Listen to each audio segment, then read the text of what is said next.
Hello everyone, welcome you all. आज हम discuss करते हैं passive voice of future perfect tense. चलिए अपने टॉपिक को स्टार्ट करते हैं दोस्तों। Passive voice of future perfect tense. तो देखिए दोस्तों, हमारे लिए सबसे ज़्यादा इम्पोर्टेंट हो जाता है recognition, because we are learning English here through Hindi. तो दोस्तों रिकॉग्निशन आपको पता होना चाहिए। तो देखिए, यदि THV यानी टेंस हेल्पिंग वर्ब यदि हमें मिलता है दोस्तों विल हैव या shall have plus V3 form के साथ मिलता है, तो वहां पर दोस्तों हमारा फ्यूचर परफेक्ट टेंस होता है। तो ये हमारा रिकॉग्निशन हो जाता है फ्यूचर परफेक्ट टेंस के लिए। उसके बाद हमें आवश्यकता पड़ती है दोस्तों PHV पैसिव हेल्पिंग वर्ब।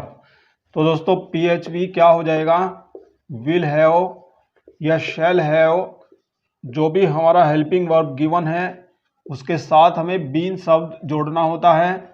तो will have been, shall have been हमारा PHV हो जाएगा दोस्तों। ये हम सभी जानते हैं। With subject I and we, यदि सब्जेक्ट हमारा आई और वी होता है तो हम शैल हैव बीन का यूज करेंगे, और बाकी विद ऑल द रेस्ट से सभी के साथ हम यूज करेंगे दोस्तों विल हैव बीन। बाकी जर्नल आप जानते ही हैं कि सब्जेक्ट का ऑब्जेक्ट बनाना है, ऑब्जेक्ट का सब्जेक्ट बनाना है, वर्ब का थर्ड फॉर्म यानी V3 फॉर्म का यूज करना है, जो THV गिवन होता है उसका हमें PHV बनाना होता है, और जैसे ही हम सब्जेक्ट का ऑब्जेक्ट बनाते हैं तो उससे पहले बाई का यूज करना होता है। तो दोस्तों ये हमारा जर्नल वे है एक्टिव से पैसिव बदलने के लिए, तो ये तो हमें करना ही करना होता है। तो आइए देखते हैं sentence structure for passive voice of future perfect tense. Sentence structures. तो देखिए दोस्तों, यदि हमारा अफर्मेटिव सेंटेंस होता है, पॉजिटिव सेंटेंस होता है, तो सबसे पहले आएगा सब्जेक्ट फ्रॉम ऑब्जेक्ट, क्योंकि हम ऑब्जेक्ट से सब्जेक्ट बनाते हैं पहले। उसके बाद हम लिखते हैं PHV plus V3 form plus जो बचता है टाइम वगैरह, प्लस बाई का प्रयोग करेंगे, प्लस ऑब्जेक्ट फ्रॉम सब्जेक्ट, यानी हम सब्जेक्ट से ऑब्जेक्ट बनाते हैं। तो ये रहा दोस्तों हमारा पॉजिटिव सेंटेंस या अफर्मेटिव सेंटेंस के लिए सेंटेंस स्ट्रक्चर। अब बात करते हैं निगेटिव सेंटेंस के लिए। तो निगेटिव सेंटेंस के लिए क्या होगा सेंटेंस स्ट्रक्चर हमारा, सब्जेक्ट फ्रॉम ऑब्जेक्ट, ऑब्जेक्ट से सब्जेक्ट बनाइए। उसके बाद देखिए दोस्तों, यहाँ पर हेल्पिंग वर्ब जो THV है हमारा विल हैव, शैल हैव है, और जब PHV बन गया है इसके साथ बीन शब्द जोड़ करके PHV बना है। तो अर्थात यहाँ पर आप देख रहे हैं 3 वर्ड्स हैं, PHV के 3 वर्ड हैं। तो जैसे ही हम इसको निगेटिव बनाएंगे दोस्तों, तो पहले 2 वर्ड के बीच में नोट लगेगा, यानी यहाँ पर नोट लगाया जाएगा will not have been, shall not have been. तो ऐसे निगेटिव बनेगा दोस्तों। तो पहले विल या शैल आएगा, उसके बाद हमारा नोट लग जाएगा, फिर दोस्तों हमारा हैव बीन, और बाकी सेम चलता चला जाएगा। V3 फॉर्म प्लस टाइम वगैरह जो बचता है, प्लस बाई का प्रयोग करेंगे, और फिर हमारा ऑब्जेक्ट फ्रॉम सब्जेक्ट। ठीक है दोस्तों, ये आना ही आना है। तो ये रहा हमारा निगेटिव सेंटेंस स्ट्रक्चर। बात करेंगे yes no question. Yes no question, yes no वाला क्वेश्चन यदि होता है तो उसके लिए सेंटेंस स्ट्रक्चर होता है दोस्तों, PHV का पहला वर्ड जो होता है हम उसको स्टार्टिंग में लिखते हैं। सेंटेंस की शुरुआत PHV के पहले वर्ड से करते हैं। तो यहाँ पर सेंटेंस स्ट्रक्चर में स्टार्टिंग में विल या शैल आ जाएगा, उसके बाद हमारा सब्जेक्ट फ्रॉम ऑब्जेक्ट, ऑब्जेक्ट से जो सब्जेक्ट बनेगा वो आएगा, फिर वाक्य निगेटिव है तो नोट आ जाएगा, बाकी सेम चलता चला जाएगा दोस्तों, have been plus V3 form plus time वगैरह जो बचता है, प्लस बाई का प्रयोग करते हुए सब्जेक्ट से ऑब्जेक्ट बनाते हैं, ऑब्जेक्ट फ्रॉम सब्जेक्ट, यानी सब्जेक्ट से ऑब्जेक्ट बनाते हैं, क्वेश्चन मार्क लगेगा।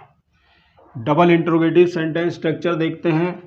तो डबल इंट्रोगेटिव सेंटेंस स्ट्रक्चर में यानी क्वेश्चन वर्ड, क्वेश्चन में स्टार्टिंग में क्वेश्चन वर्ड आ जाता है, बाकी सेम हमारा सिंगल इंट्रोगेटिव की तरह रहता है। तो यहाँ पर विल या शैल आ जाएगा दोस्तों। फिर हमारा सब्जेक्ट फ्रॉम ऑब्जेक्ट, ऑब्जेक्ट से सब्जेक्ट बनेगा। फिर वाक्य निगेटिव है तो नोट आ जाएगा, अगर नहीं है तो नहीं आएगा।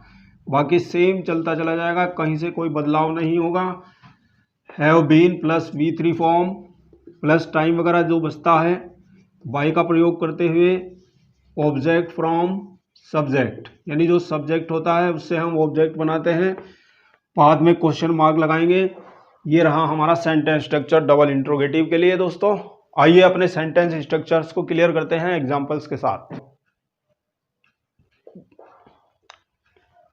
देखिए दोस्तों, हमने एक्टिव वॉइस में सेंटेंस लिखा, she will have seen the Taj. She will have seen the ताज।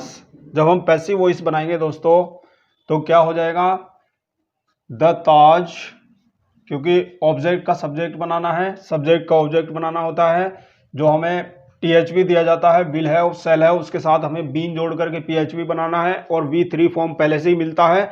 ये बिल्कुल जो का त्यों लिखना ही होता है दोस्तों। तो देखिए दोस्तों, यहाँ पर हो जाएगा the Taj will have been seen by her. ये हमारा पैसिव वॉइस हो गया दोस्तों। She will have seen the Taj will have been seen by her. ऐसे ही हमने कहा they will not have done it. They will not have done it, उन्होंने यह नहीं किया होगा। तो ये हमारा दोस्तों निगेटिव सेंटेंस है। तो जब हम पैसिव वॉइस बनाएंगे तो निगेटिव ही बनेगा। तो क्या हो जाएगा दोस्तों, इट का सब्जेक्ट बनेगा। तो यहाँ पर बन जाएगा इट विल नॉट हैव, और जोड़ना होता है बीन। तो बीन जोड़ करके PHV बन गया हमारा, it will not have been. और V3 फॉर्म को बिल्कुल सोचना नहीं है दोस्तों, पहले से ही आपको V3 फॉर्म दिया हुआ है, बिल्कुल सेम जो का त्यों वही आ जाता है। यहाँ पर V3 फॉर्म जो भी है बिल्कुल सेम वही आप लिखेंगे। बिल्कुल आपको सिर्फ सब्जेक्ट और ऑब्जेक्ट के स्थान बदलने हैं। सब्जेक्ट का ऑब्जेक्ट बनाना है, ऑब्जेक्ट का सब्जेक्ट बनाना है, और बीन शब्द जोड़ करके THV का PHV बनाना है। तो it will not have been done by, और दे से ऑब्जेक्टिव केस बनेगा दोस्तों देम। तो ये हमारा पैसिव वॉइस हो गया। एक्टिव वॉइस में मैंने कहा will you have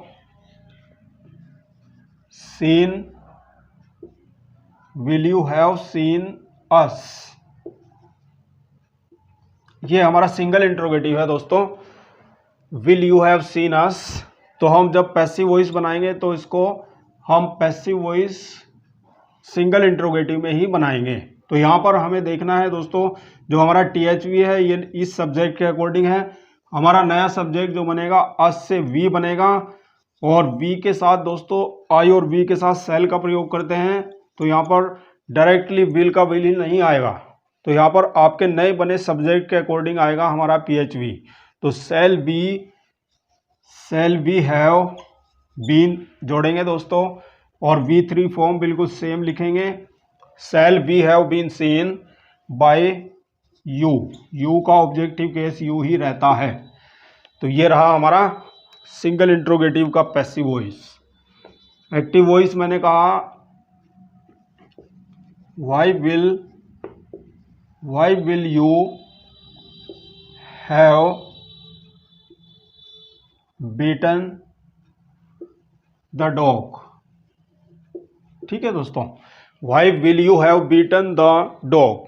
passive voice बनाएंगे तो क्या हो जाएगा, ये हमारा क्वेश्चन वर्ड व्हाई का व्हाई ही रहेगा।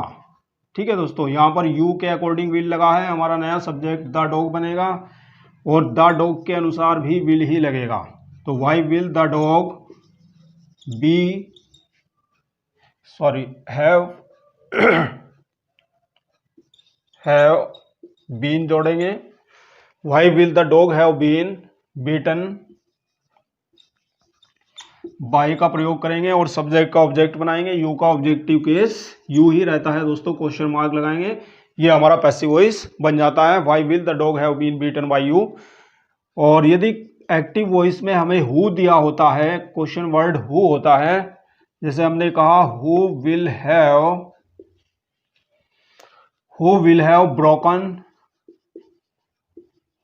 हैव ब्रोकन दिस चेयर, इस कुर्सी को किसने तोड़ा होगा। तो जब हम पैसिव वॉइस बनाएंगे दोस्तों, तो पैसिव वॉइस में हु के स्थान पर हमें बाय हुम लिखना होता है। तो यहां पर हो जाएगा हमारा दोस्तों by whom will this chair have been broken. तो ये रहा हमारा पैसिव वॉइस। तो हु के केस में बाय हुम लिखा जाता है, आप सभी जानते हैं। तो मैं समझता हूं दोस्तों आज का पैसिव वॉइस आपका बिल्कुल क्लियर हो चुका होगा दोस्तों। यदि आप चैनल पर नए हैं तो चैनल को सब्सक्राइब करिएगा दोस्तों। मिलते हैं नेक्स्ट सेशन में नेक्स्ट वीडियो के साथ।